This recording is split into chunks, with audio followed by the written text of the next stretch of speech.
Hey, Brenner, if you jump off this cliff right now, I'll give you a penny. Oh. Hi, I'm Bryson, and a while ago I made a video about the times I almost died and the times I got hurt really bad. But that got me thinking about the other injuries in my family, and one sibling came to mind, one who had dodged the grasp of death more times than I can count, the sibling who had little to no regard for his own mortality and would regularly hurt himself, the wild child, if you will, the youngest brother, Brenner. This is gonna be a long video, because Brenner gets injured a lot. I don't want to cut out good stories or do a part 2, so let's just sit down, relax, grab some popcorn, and laugh at my brother's pain.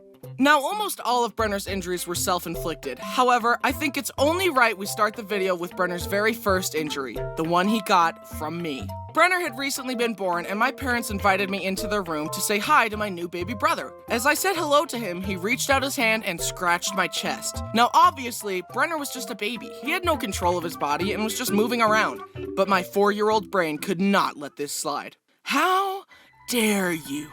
First, you come into my house, take my spot as the cute youngest child, and take all the attention from my parents? And now this? I offered you my hand in friendship, and you attacked me. You must pay recompense for your actions. Hey, no, stop, just calm down, don't do it. My parents tried to stop me, but it was too late. I reached out and scratched him back. He began to cry, and my parents put me in timeout. Little did Brenner know, his pain had just begun. Okay, in all seriousness, I felt really bad for what I did. Even now, I still regularly apologize to Brenner about it. But he can't even remember it, so he doesn't care. Brenner, my conscience has really been getting to me lately, and I'm so sorry about what I did. Dude, that was 17 years ago. Can you just move on? I forgive you, okay? Thank you. I love you, Brenner. I'm so glad I could get that off my chest. Remember in my pain video where my brother Brody slammed the door in my fingers? Yeah, apparently that experience runs in the family. Brody walked through a door as a young Brenner was sticking his fingers in the hinges, and Brody slammed the door again. Brenner's fingers bent every which way. If I had a nickel for every time I slammed a sibling's fingers in the door, I'd have 2 nickels. That isn't a lot, but it's weird that it happened twice. Luckily, Brenner's fingers didn't break, and the doctors fixed him up. Feel better soon, buddy, and don't get into any more trouble. I will make no such promises. One time, me and Brenner were playing tag, and rather than be tagged by me, he jumped into a busy street and a car barely avoided him. I guess Brenner was more willing to die than lose at tag. Would you rather die a terrible death or— Definitely death. Wait, you didn't hear the other option? Death. I genuinely don't know why he is so accident-prone, but this next story was no accident. You know how sometimes your mom has a really good friend, so she decides to make you hang out with her friend's children, but you don't like them? Yeah. When I was younger, my mom sent me and Brenner to play with the neighbor kids, Jake and Steven. The main reason I didn't like Jake was because he said, "Your sister is so hot." Brittany was 18. Jake and I were 8. Have you considered shutting up? Anyways, I spent the day tolerating Jake's shenanigans, but eventually I hid from him on the front porch and watched Brenner and Steven play in the front yard. "Come here, Brenner, I want to show you something." Brenner walked up to him, Steven grabbed his hand, reached into his pocket, and pulled out a pair of scissors and started cutting Brenner's fingers. Stop! I ran over to them to check on Brenner. His fingers were bleeding and he was crying. I slapped the scissors out of Steven's hand, grabbed him by the arm, and forced him inside to his mom. "Hey, Steven just cut Brenner's fingers with scissors." Oh, Steven. What? That's it? I was shocked. "Call my mom right now so she can pick us up. We're leaving." We left and Brenner's fingers healed just fine. But still, that reaction from the mom was not okay. Luckily, I never had to go to that family's house again. Reminds me of another time Brody was really young and another boy was punching him. My mom took the kid to his mom and told her that his son was hitting Brody, and all she did was say, "Soft hands, Hunter." I mean, come on, soft hands? How about punishing your kid for hitting a stranger? You clearly don't know how to discipline children. Here, I'll show you how it's done. A lot of Brenner's injuries were caused by him wanting to grow up fast and to keep up with his older brothers. For example, Ook ze zin in vakantie. Wil jij op stedentrip naar Marrakesh? De allerbeste deals, die boek je. a Brenner's injuries were caused by him wanting to grow up fast and to keep up with his older brothers. For example, My turn. Bryson doesn't need training wheels on his bike, so neither do I.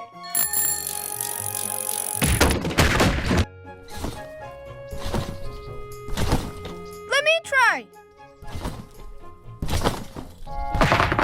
but one time, Brenner tried to set a trend that the other brothers would follow, and the consequences were severe. This next story is the real reason I made this video. I'm honestly still surprised that Brenner survived this. It was bad. In our basement, we had a tall exercise machine that looked like this. Brenner decided that he wanted to climb it and jump off it onto our beanbag for fun. However, this time it went horribly wrong. Brenner pushed the beanbag close to the machine, climbed up, and jumped headfirst with the same regard for his life that a Minecraft player has when seeing one block of water at the bottom of a cliff. Part of the beanbag covered the exercise bench, which extended out, hiding the big metal part underneath.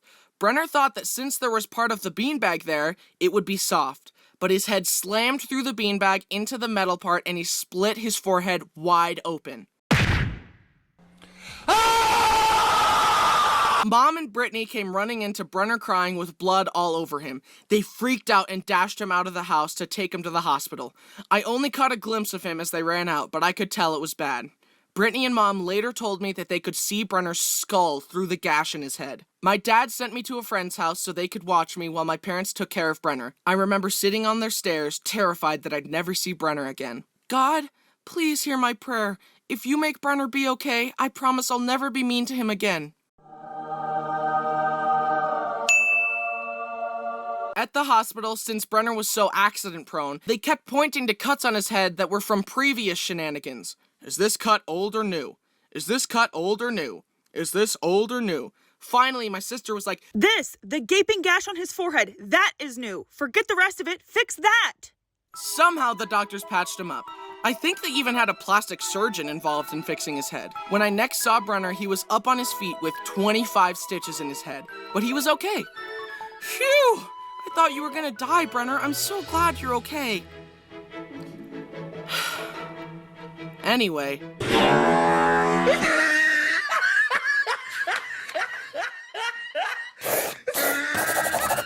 Brenner still has a massive scar across his forehead, but thanks to the doctors, he was okay. Brenner, can you please calm down on the injuries? You're gonna die if you're not careful. It's not hard to die. I could do it like right now. But like, number two... Another time, a young Brenner was using the bathroom and found a bottle of painkillers on the countertop. They were coated in a sugary glaze to make them go down easier. So Brenner took the pills one by one and sucked on them till they ran out of sugar, then spat them out. He did this over and over and over, and from sucking on the pills, he got sick and passed out. I'm tired. Ooh. Discover a better drawing experience in Clip Studio Paint.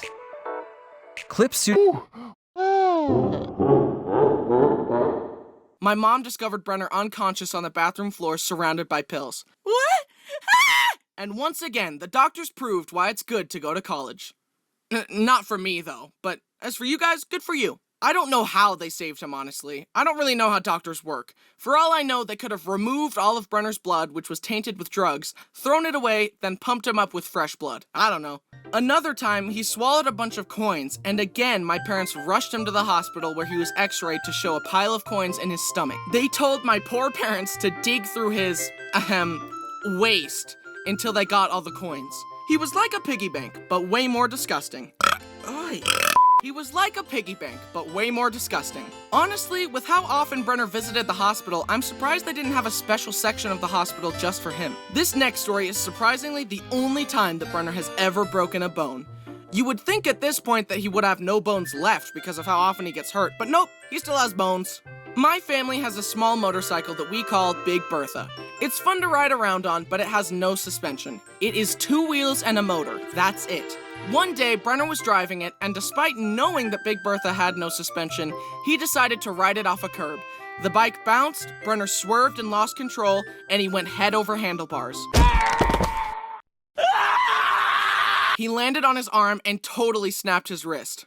One hospital trip later, and Brenner had a cast. He wanted his cast to be unique, so he asked me to paint it to look like Thanos' gauntlet. So I got the paint out and painted it as best I could to look like the gauntlet. It looked pretty cool in my opinion. But then later, Brenner's arm got itchy. The doctors told him that his arm would be itchy at first, but that if he ignored it, the itchiness would go away. They also specifically told him to leave the cast alone and to not shove anything into the cast to try and scratch his itch. However, the itch got the better of Brenner. So without consulting anyone, he grabbed Brody's glasses and started shoving the long end into his cast in an attempt to scratch his itch. He pulled the glasses out only to realize that the little rubber covering had slipped off and it was now stuck in the cast. Determined to scratch his itch and recover the rubber cover, Brenner somehow removed all of the soft wrappings underneath the cast, leaving only the hard outer shell. Brenner had scratched his itch and was satisfied. Then Mom walked in and saw what Brenner had done.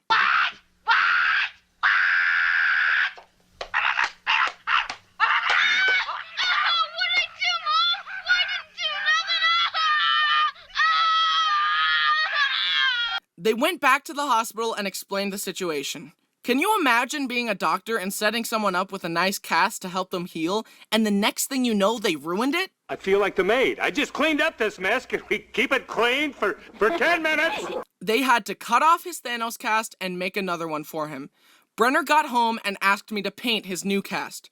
No, I spent a lot of time painting that last one and you ruined it. How do I know you won't ruin it again? Come on, man, just paint it again. Why should I be penalized because of your sloppiness? So Brenner went around wearing a lame blue cast rather than a cool Thanos cast. A few months later, the doctors took off the cast and they realized that Brenner's arm had healed crooked. It was literally like a 15-degree angle. My mom pointed this out and the doctor said, "Yeah, well, it's within the range of crookedness that we consider to be acceptable, so we're just gonna leave it like that." What? That's easy for you to say. You're not the one who has to live with a crooked arm. Fix his arm and do it right this time. So the doctors explained that in order to fix it, they would have to re-break Brenner's arm, angle it correctly, and recast it. Do it. Wait, what? Hold them down. Wait, no! So they did that, and Brenner's...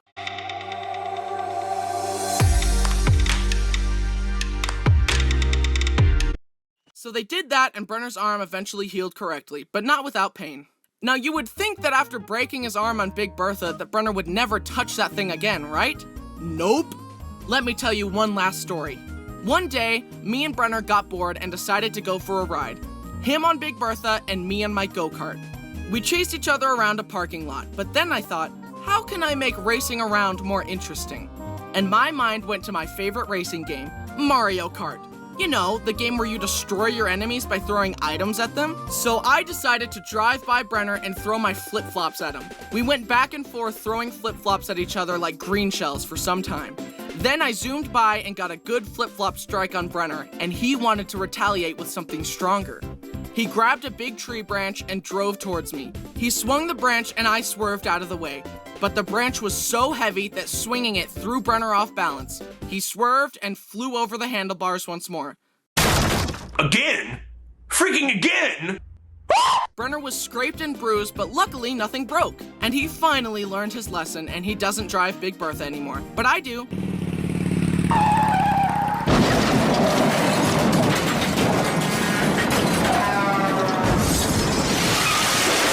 Here we are at the end of the video, and yet, that's not even all of Brenner's injuries. But if I keep talking about them, this video is going to be 30 minutes long, and in that time, he'll probably injure himself again.